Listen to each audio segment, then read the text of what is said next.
kami meminta yang tegas untuk bagaimana kemudian Kepala Balai KSDA Sulawesi Tenggara segera dicopot dari jabatannya karena tidak mampu menjalankan amanah, tidak mampu menjalankan tugas dengan baik.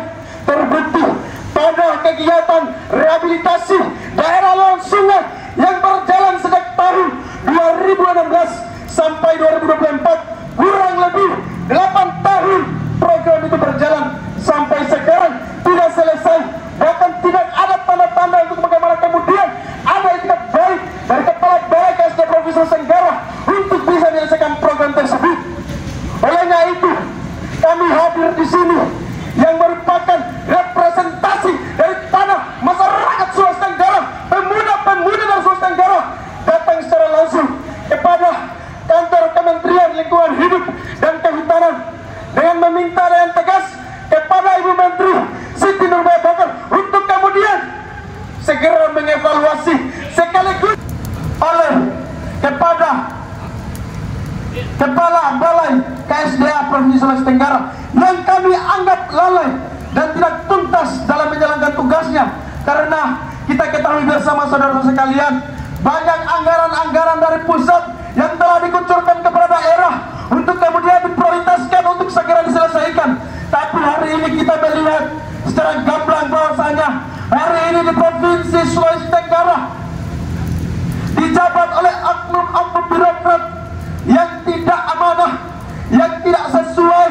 dengan aturan perundang-undangan dalam menjalankan tugasnya, yang kemudian terindikasi terlibat dalam dugaan tindak pidana korupsi dalam proses kegiatan rehabilitasi daerah aliran sungai yang ada di Provinsi Sulawesi Tenggara, yang merupakan program prioritas yang itu harus segera diselesaikan. Namun apa yang terjadi saudara-saudara sekalian, hari ini sudah berjalan kurang lebih 8 tahun daripada program tersebut, tapi tidak ada titik terang ataupun tidak ada penyelesaian daripada program tersebut. Tentu kita meminta komitmen Menteri Lingkungan Hidup dan Kehutanan Ibu Siti Nurbaya untuk kemudian bagaimana kita bersama-sama berkomitmen untuk kemudian menyelesaikan persoalan ini, untuk kemudian menindak tegas persoalan ini. Izin bahwa teguran itu dapatnya itu dari Direktorat Jenderal Kehutanan. Nah, ini yang tadi disampaikan oleh rekan saya bahwa kemungkinan yang harus dilakukan rehabilitasinya itu adalah di kawasan yang diberikan PPKH-nya. Nah, sedangkan kami kalau dari ASN itu memang berdasar bukan berdasarkan dari PPKH. Kemungkinan saya nggak tahu nih, harus dari yang tadi juga disampaikan oleh Mas Ode, yang benar kita harus mengecek proses nih, apakah jalurnya itu menjadi satu atau nggak, aliran sungainya kan kita nggak tahu juga nih. Mohon maaf, kami di sini bayangannya membayangkannya susah ya Mas ya. Cuma kalau melihat dari kronologis di sini, kemungkinan itu BKSDA melakukan kerjasama dengan PT Bososi ini, karena kemungkinan jalurnya yang satu ini Mas Ari, satu aliran gas, karena ada beberapa lokasi ya Mas Lodi kan.